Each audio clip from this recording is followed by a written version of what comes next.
Mbàkke bu soobe la ki mooy njiite mooy wasila lor dem na xewal yi baawaan dootu Cheikh aban ko sopp Cheikh Fallou.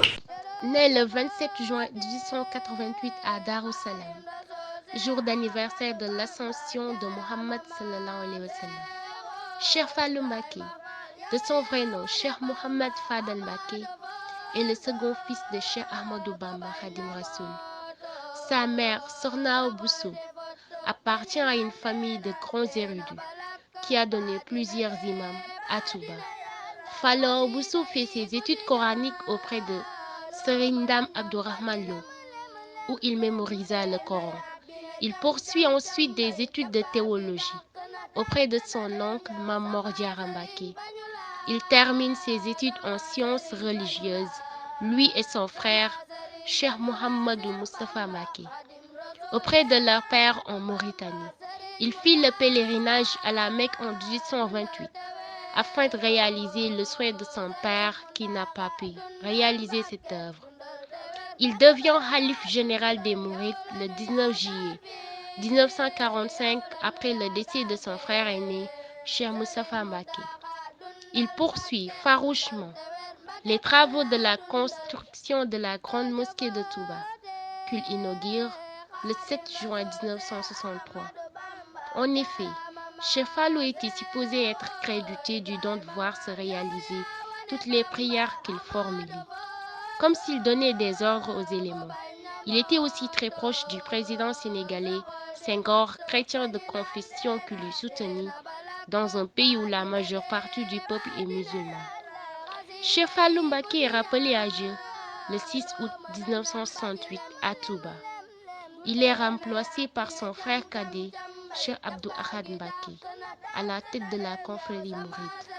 Le Magal Kazu Rajab, qui marque son anniversaire, est un événement bien connu, auquel assistent des centaines de milliers de disciples. Un autre fait marquant de sa personnalité est son incommensurable dévotion, sa soumission inconditionnelle au cheikh, qu'il était loin de considérer comme un père, mais plutôt comme son guide spirituel, son maître. Pour comprendre cet attachement, cette soumission quasi indescriptible, rappelons un événement qui eut lieu à Khomak. Un matin, le cheikh tint à son auditoire un discours qui peut se résumer ainsi: je ne suis ni le père, ni le frère, ni l'oncle d'aucun d'entre vous. Je suis une créature vouée au service exclusif de Dieu. Ceux d'entre vous qui auront choisi de m'accompagner sur ce chemin que j'ai réhabilité, ceux-là sont mes fils, neveux, frères et talibés. Serigne Fallou et ses frères firent aussitôt acte d'allégeance, et les 4 ans que dura le séjour mauritanien, ils redoublèrent d'ardeur dans leur apprentissage religieux, selon les règles établies par le cheikh. Cet événement fut la source d'un poème que Serigne Fallou dédia à son maître et dans lequel on peut notamment lire: notre espoir est en toi. Toi qui nous as ouvert les portes de la félicité, je te vends mon rang de fils pour acquérir la gloire d'être ton talibé. Et quand tu m'auras donné cette gloire, je te demanderai de bien vouloir l'accepter comme don pieux. Lorsque le cheikh exprima sa volonté d'ériger la grande mosquée, Serigne Fallou s'engagea corps et âme dans l'entreprise. Les vœux, même les plus anodins du cheikh, sont pour lui des ordres péremptoires. Ainsi, en 1926, alors que le cheikh mobilisait les forces de sa communauté pour la réalisation de son projet, Serigne Fallou eut le bonheur, après de longues recherches, de découvrir la carrière de Ndok. Susceptible de fournir les matériaux pour la construction de l'édifice, les échantillons qu'il envoya à Touba rencontrèrent l'agrément du maître, qui, à cette occasion, l'exhorta à considérer, au même titre que son frère aîné, Serigne Mamadou Moustapha, la construction de la mosquée comme une mission incompressible. Lorsqu'en 1927, le cheikh disparut, Serigne Fallou, un bon talibé, reporta sur son frère aîné, devenu premier khalife, toute sa dévotion et son affection. Autant il était attentif aux moindres désirs du maître, Autant il se mit au service de Serigne Mamadou Moustapha, dans lequel il retrouvait leur père au demeurant. C'est d'ailleurs sur le ndigal, recommandation de Serigne Mamadou Moustapha, qu'il accomplit son fameux pèlerinage à la Mecque. C'était pour concrétiser ce projet de Cheikh Ahmadou Bamba. En effet, le Cheikh avait un jour exprimé sa volonté de se rendre au lieu saint de l'islam. Il avait même désigné les compagnons avec lesquels il souhaitait faire ce pèlerinage. Ces bienheureux étaient Mame Cheikh Anta, Serigne Mbacké Bousso, El Hadji Mayoro Fall et Serigne Moulay Bou, un mort. Dieu en décida autrement et le Cheikh rejoignit le paradis avant d'avoir eu le temps de mettre son projet à exécution. Alors, en 1928, Serigne Mamadou Moustapha chargea Serigne Fallou de concrétiser le vœu de leur père avec les mêmes compagnons qu'il avait prévus.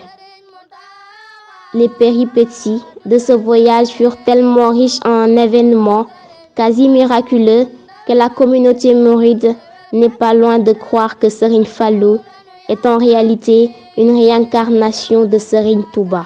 En 1945, Serigne Fallou, devenu second khalife, se plonge à corps et âme dans la poursuite des travaux de la grande mosquée. Il eut l'insigne bonheur, le 7 juin 1963, d'en procéder à l'inauguration et d'y diriger la première prière. Son califat est encore évoqué de nos jours comme une période particulièrement vaste pour le pays. Tous les Sénégalais, toutes confessions, toute ethnie confondues, le considèrent comme un vrai thaumaturge, un homme qui a reçu du Créateur des dons immenses.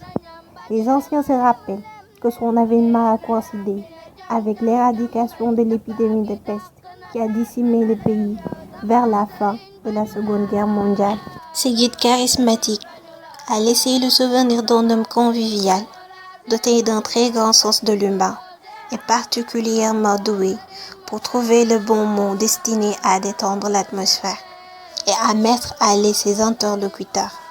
Sous son magistère, la ville de Touba a connu un développement très important.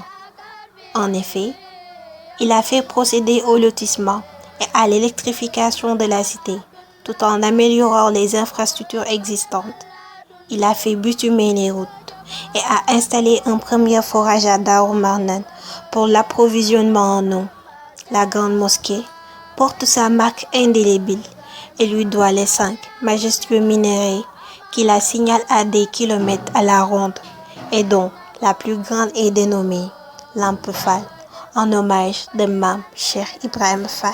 À l'exemple de son maître et de Serigne Mamadou Moustapha, le premier khalife, il a eu lui aussi à créer des villages d'Ara très prospères, dont nous retiendrons Nindi, Madinatou Salam, Aliya, Touba Bogo. Ces Dara étaient le plus souvent supervisés par des anciens talibés de Serigne Touba. Il y a noté que les revenus générés par ces exploitations ont été servis à financer la construction de la mosquée ou à soulager les talibés d'ici en difficulté ou encore à entretenir les nombreux morts que le cheikh a ramenés de son séjour à Khomak. Cet être exceptionnel nous a quittés en 1968 pour rejoindre son Seigneur. day gën a neex rek di gën a baax di gën a sell di gën a bàjj na rek nag